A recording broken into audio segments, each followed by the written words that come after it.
duly observed and respected. Today, we gather to bid final farewell to Ibrahima Solo Sandeng, a good Muslim,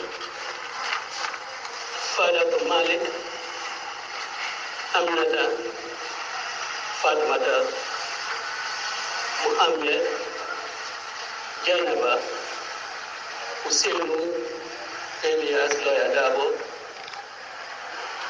Eliman, alias Undanyang, Shagna, and Fatima Nyali, husband to Masonko,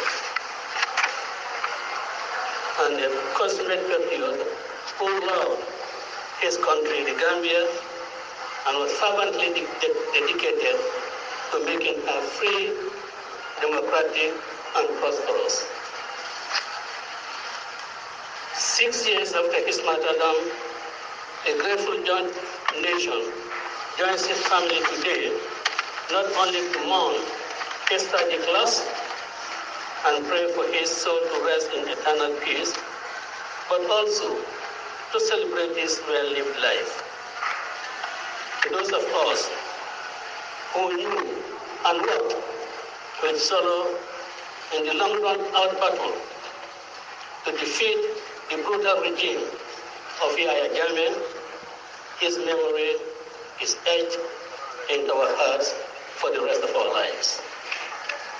Solo was an ordinary citizen who achieved an extraordinary outcome for our nation. Through devotion to principles he believed in.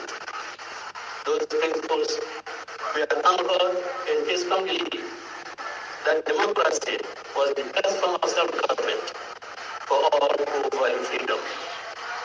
He also believed in the assertions of an American statesman that it takes eternal vigilance of citizens to sustain the democracy. He also believed in a similar refrain that democracy and the freedoms it guarantees are not free, and that only those who are willing to fight and regain their democracy would be entitled to keep it. The battle from 1996 to the day he drew his last breath in the torture chambers of the National Intelligence Office, as it was called, were all centered around the principle that he and the nation he loved needed to be free from authoritarianism and be democratic. In the pursuit of his beliefs, Solo was determined, humble, disciplined, and focused. He was courageous and resourceful. He believed in his cause, so much so that he tried to convert some NIA officers to his persuasion whilst he was in previous detention in the office in Banjul. He was a self-taught man who, despite having never sat in any conventional classroom in a school setting, was able to speak and write perfect English. He had a combined wisdom, curiosity, and keen intellectual approach to everything he did. In the leadership position he was given as a long-serving member of the United Democratic Party executive, Solo always brought energy, excellent organizational skills, and laser focus on achieving results. He believed the journey to freedom entailed necessary sacrifices, and he was always at the forefront of whatever was required, time, resources, personal comfort, or even exposing himself to risk. If he believed something needed to be done, he would first try to do it before asking anyone else. Nothing stands out more in the life of Solo than the immense courage that lay beneath his humble disposition. He, like most Gambians who lived under the tyranny of Yahya Jammeh, was very conscious and aware of the torture and disability that were the hallmark of that cruel regime. He had personal experience as well as intimate knowledge of the regime's cruelty, but was never the one to be cowed. He believed that the price of freedom requires sacrifice, and he possessed the courage to face the dangers that stood between what obtained and what he aspired for our nation. So I believe as long as there exists a Gambia, there must be Gambians ready and willing to fight for his freedom.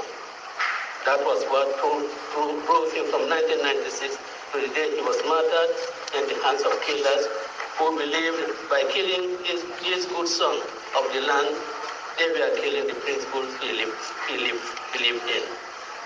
The brutality of their conduct deprived this nation, his nuclear family, as well as the larger Gambian family of his company. In killing Solo for exercising his constitutional rights, our nation regained democracy that was interrupted for 22 years. His ultimate sacrifice of losing his life is what gave us deliverance from the Gambian regime. We must note that democracy that exists today is not a gift, wrapped token bestowed on us, the citizens. Neither is it a miracle that materialized out of the thin air. It is the product of 22 years of struggle, paid for by the blood, tears, and sweat, and sacrifices of countless regular citizens, all of all persuasion, who believed in and acted on the proposition that tyranny needed to be confronted and democracy was worth fighting for. These are the people who defeated tyranny and reconstituted a new Gambia with a promise to uphold democratic values, protect the fundamental rights and freedoms given to us by God. That is why when freedoms are seized, and in under whatever guise, those who value it become duty-bound to reclaim it, whatever price that may entail. Solo was the catalyst and one of the principal architects of the reconstituted New Gambia. It is an undeniable fact that Ibrahim Solo Sandeng died in the battle for freedom and democracy. It is our duty to uphold his legacy and that of all those who fell in the battle for a better Gambia. The best way to honor the sacrifice of the fallen is to live up to the principles of freedom and democracy for which they paid the ultimate price. Naming monuments after them and giving national funeral to Solo have symbolic and optic value, but legislating good electoral laws and more importantly, by honorable conduct, manifesting the core principles of freedom and democracy he advocated and believed in would be the more befitting a tribute to him. Free people live in a democracy that democracy must live like free people in a democracy. So Lord, I for principles, whose validation must go beyond verbal affirmation. No Gambian should ever again be a victim of their own government. We must all abhor every indication of rights violation and cease unscrupulous adherence to the values of law, to the rule of law. Both the citizens and the government have a duty to safeguard the freedom and democracy that Solo died for.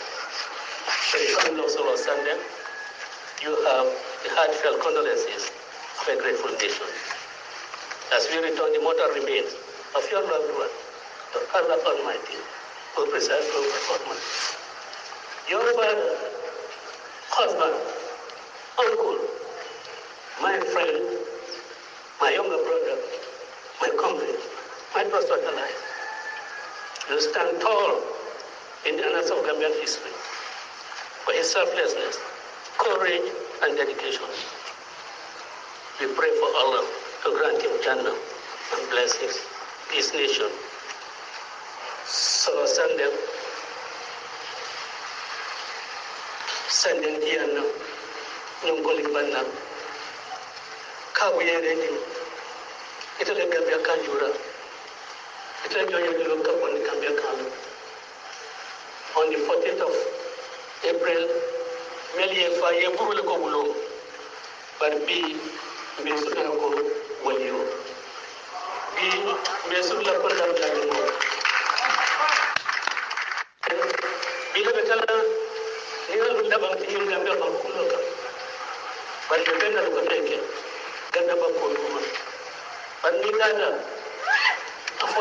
nyambul nya se ko mi janne ni kada fonya la morwe ko mi janne ni na fonya la fatiya ko mi janne aw sade kunyan sade ko mi janne ko ya bertumbul fada bina le mbantalla na fale ko Allah ta masa kunna sifa menna masa kunna abetan ga bedin saboda ko masa kunna so kale ni ala kita tal la banko kulo ko no masa solo ala mai ken kila Muhammad sallallahu alaihi wasallam ala mai ga akide ta jodi assalamu alaikum warahmatullahi wabarakatuh